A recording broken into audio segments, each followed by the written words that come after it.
റിയാസ്, ആളുകൾ വലിയ ആവേശത്തിലാണ്. കുട്ടികൾ തൊട്ട് ആബാലവൃദ്ധം ജനങ്ങൾ മുഴുവൻ ഈ ഒരു പരിപാടിയുടെ 3ാം എഡിഷൻ നമ്മുടെ IFFK പോലെ തന്നെ ജനങ്ങൾ കലണ്ടറിൽ കാത്തിരിക്കുന്ന ഒരു അവസ്ഥയിലേക്ക് വന്നിട്ടുണ്ട്.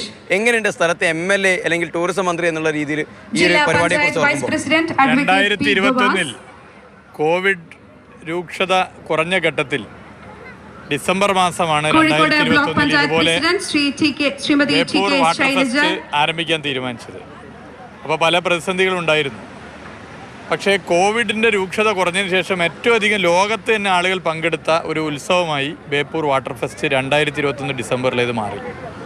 ഇനി ഉണ്ടാകുമോ എന്നുള്ള സംശയം ഉണ്ടായിരുന്നു. 2022 അതിലും ഗംഭീരമായി ഇത് നടത്താനായി സീസൺ 2 വളരെ നല്ല നിലയിൽ നടത്തി. ഇപ്പൊ 2023 സീസൺ 3ലേക്ക് എത്തിയിരിക്കുകയാണ്. എല്ലാ തരത്തിലുമുള്ള ജലോത്സവങ്ങൾ, ജലമത്സരങ്ങൾ ഇതിന്റെ ഭാഗമായിട്ടുണ്ട്. നമുക്കറിയാം, ഈ പ്രദേശം നേരത്തെ ചില ദൗർഭാഗ്യകരമായ സംഭവങ്ങൾക്ക് കാരണമായ ഇടമാണ്. ജനങ്ങളിൽ പല നിലയിലുള്ള സ്പർദ്ധകൾ വളർന്നിരുന്നു. അതൊക്കെ മറക്കാൻ, ജനങ്ങളെ ഒന്നിപ്പിക്കാൻ, ജനങ്ങളുടെ കൂട്ടായ്മ ശക്തിപ്പെടുത്താൻ ഇത്തരം പരിപാടികൾ കൊണ്ട് വലിയ ഗുണമാണ്. അതാണ് ഇതിന് ഒന്നാമത്തെ കാര്യം. രണ്ടാമത്തത്, ജനങ്ങളിൽ വലിയ നിലയിലുള്ള സന്തോഷം വർദ്ധിക്കുന്നു. വീടുകളിൽ നിന്ന് ആളുകൾ ആകെ ഒഴുകി വരികയാണ്. ഈ പ്രദേശം ആകെ ഒഴുകി വരുന്നു. ഇവിടെ നടക്കുന്ന ഫുഡ് ഫെസ്റ്റിവലിൽ വീടുകളിൽ നിന്നുണ്ടാക്കുന്ന ഭക്ഷണം ഉൾപ്പെടെയുള്ള വിവിധ സ്റ്റാളുകൾ, അങ്ങനെ ഈ പ്രദേശമാകെ ഇതിന്റെ ഭാഗമാവുകയാണ്. പ്രദേശമാണ് നടത്തുന്നത്. പ്രദേശമാകെ ആതിഥേയരാകുന്നു.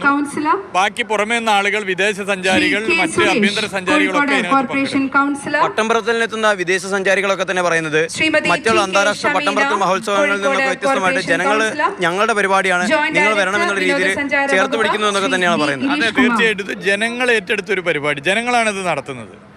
എല്ലാ നിലയിലും ജനങ്ങൾ സംഘടിപ്പിക്കുകയാണ്. ജനങ്ങളുടെ ഐക്യം, ജനങ്ങളുടെ യോജിപ്പ്, മതസാഹോദര്യത്തിന്റെ ഏറ്റവും വലിയ ഉദാഹരണമായി നാട് മാറുകയാണ്. ആ നിലയിൽ ജനങ്ങൾ ഏറ്റെടുത്ത ഒരു പരിപാടി എന്നുള്ളതിൽ ഇതിന്റെ സീസൺ 3 അഭൂതപൂർവമായ വിജയമായി മാറിയിരിക്കുകയാണ്. ഇത്തവണ ഞങ്ങൾ ചെയ്തത് തിരക്ക് കുറക്കാൻ വേണ്ടി വിവിധ ഇടങ്ങളിൽ ഇതിന്റെ കേന്ദ്രങ്ങൾ മാറ്റി. അപ്പുറത്തെ ചാലിയത്തുണ്ട്, കോഴിക്കോട് സിറ്റിയിലുണ്ട്, അതുപോലെ ഫറോക്കിലുണ്ട്. പക്ഷെ എന്നിട്ടും ഇവിടെ ആളുകൾ കൂടുകയാണ്, കുറയുന്നില്ല. അവിടെ ആൾ കൂടുകയാണ്. അപ്പോൾ ഇത് ജനകീയമായി മാറിക്കഴിഞ്ഞു. ജനകീയ ഉത്സവമായി ബേപ്പൂർ വാട്ടർ ഫെസ്റ്റ് മാറി. മുൻകാലങ്ങളിലൊക്കെ തന്നെ നമ്മൾ പറയുമായിരുന്നു പുതുവർഷാഘോഷം അല്ലെങ്കിൽ ക്രിസ്മസ് ആഘോഷം എന്ന് പറയുമ്പോൾ കൊച്ചി അല്ലെങ്കിൽ തിരുവനന്തപുരം കേന്ദ്രീകരിച്ചുകൊണ്ടാണ് ആഘോഷം ഉള്ളതെന്ന്. പക്ഷേ ഇപ്പം മലബാറിലേക്ക്, പ്രത്യേകിച്ച് നമ്മുടെ കോഴിക്കോടിലേക്കൊക്കെ അലങ്കാര വെളിച്ചങ്ങൾ വരുന്നു, വലിയ ആഘോഷങ്ങൾ വരുന്നു. ഇതിനൊക്കെ ഇപ്പോൾ കേരളത്തിനെ സംബന്ധിച്ച് ആഘോഷങ്ങളുടെ വികേന്ദ്രീകരണം എന്ന് പറയാൻ കഴിയുമോ? അല്ല, തീർച്ചയായിട്ടും ഇത്തവണ ഇലുമിനേഷൻ, ദീപാലങ്കൃതമായ നഗരമായി കോഴിക്കോട് നഗരം മാറുക. നാളെയാണ് അതിൻ്റെ ഉദ്ഘാടനം.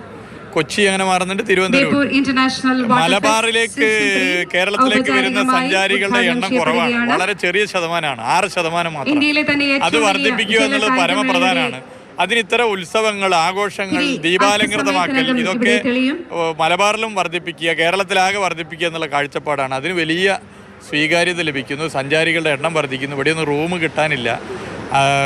ആ നിലയിൽ ആളുകൾ ഒഴുകി വരികയാണ്. ഇനി മലബാറിനെ, പ്രത്യേകിച്ച് ബേപ്പൂരിനെ ആഘോഷങ്ങളുടെ നിരന്തരമായുള്ള സന്തോഷത്തിൻ്റെ കേന്ദ്രമാക്കി മാറ്റുമെന്നാണ് അദ്ദേഹം പറയുന്നത്. ജോൺ ടി കെക്കൊപ്പം സാരംഗ് സുരേഷ്, മാതൃഭൂമി ന്യൂസ്, കോഴിക്കോട്.